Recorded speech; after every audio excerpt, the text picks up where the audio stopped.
pag yung washing machine nyo, puro ugong lang, dalawa lang ang i-check nyo. Itong motor, o kaya, itong capacitor. So, walang kinalaman ng timer dyan. So, dito lang kayo mag-check sa capacitor o kaya motor. So, itong washing machine na to, ugong lang siya. So, saksak natin. So, nakasit on na yung timer. So, dagdagan natin. Ayan. Ayan. So, saksak ko na. Ayan. Ayan. Puro ugong.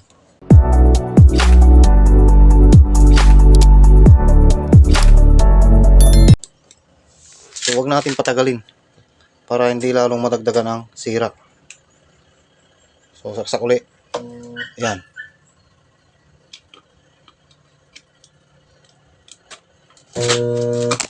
Ayan. So, ugong lang siya. So, una nyong gagawin, tanggalin nyo yung belt. Tapos, ikutin natin tong motor kung pigil ba yung ikot niya. Ayan. Ayan. So, pag natanggal na, ikutin natin kung pre-wheel siyang ikutin. Ayan. So, pre-wheel naman.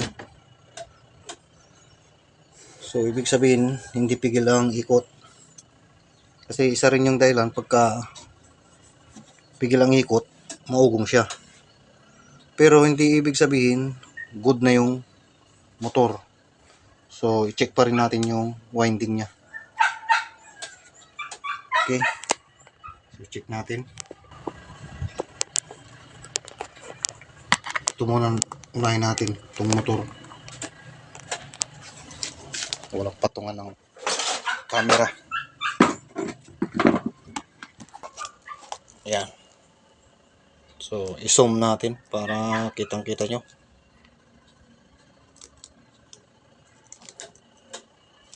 Ayan. Saan na ba yung... Ito yung wire ng motor. Ayan. So, ito yan. So, check natin kung hindi ba shorted yung winding o kaya open.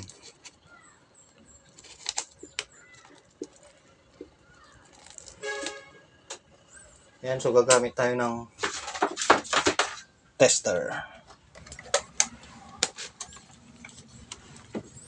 Dito ko ilagay. Sana kita.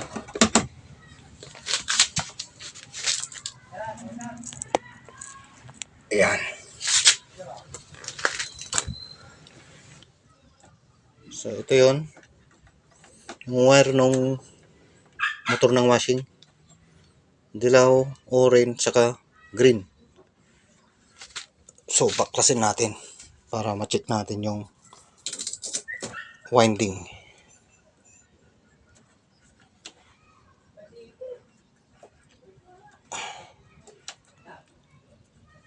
Ayan.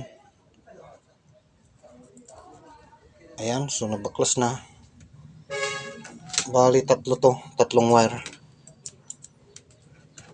Ayan. Kitang-kita yung mga pasok ko sa welding.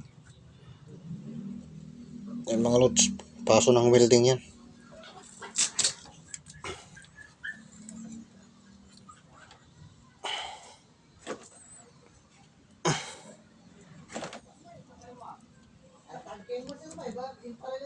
Ayaw ah.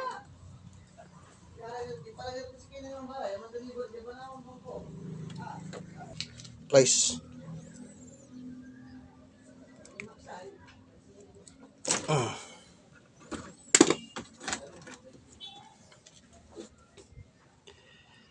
So, ang common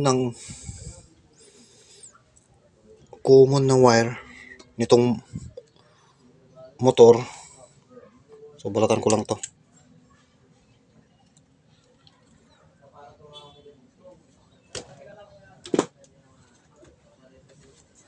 So ang common ng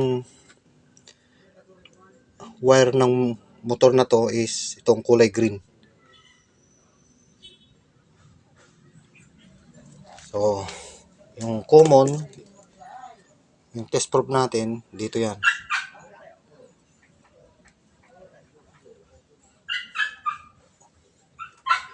Tapos iset natin sa ano pala, resistance, ohms. Ayan. Tapos i-check natin kung pareho yung winding. Parang hindi nyo ata makita. Ayan.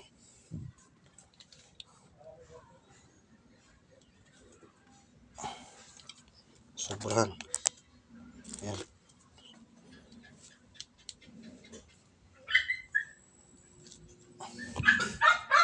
Ayan, so lagay natin.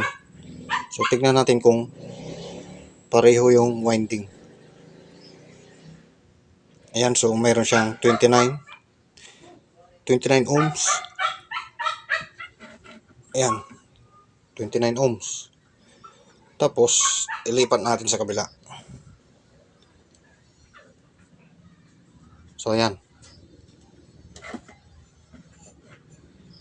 mababa yung reading.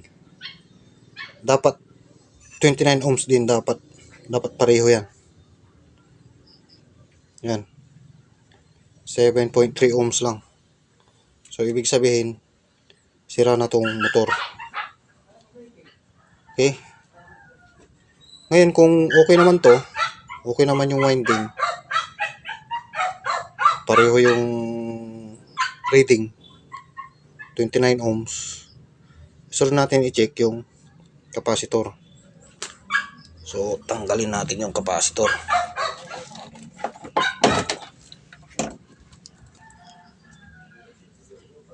So ang capacitor na to kasama na yung dryer. So dalawahan siya.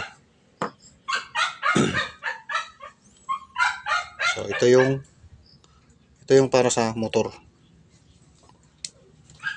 So mayroon siyang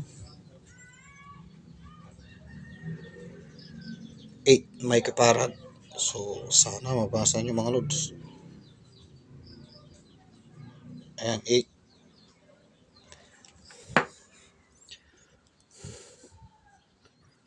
So check natin kung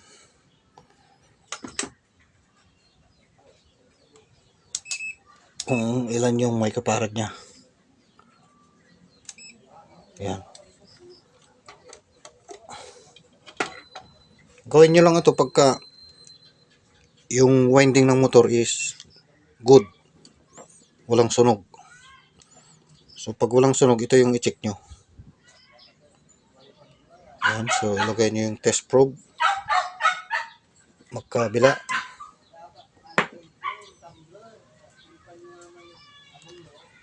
So pansinin nyo yung tester, so may nakaharang. Ayan, so ilagay ko na.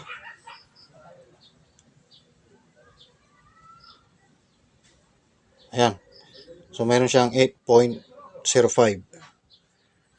microfarad. So ibig sabihin okay tong capacitor. Yun lang talaga ang problema, yung motor. Okay, so order muna ako ng motor nito, tapos update ko kayo pagka dumating. Tapos papakita ko sa inyo kung paano palitan. Okay, so hanggang dito na lang muna mga lods. Maraming salamat sa panonood. Yeah.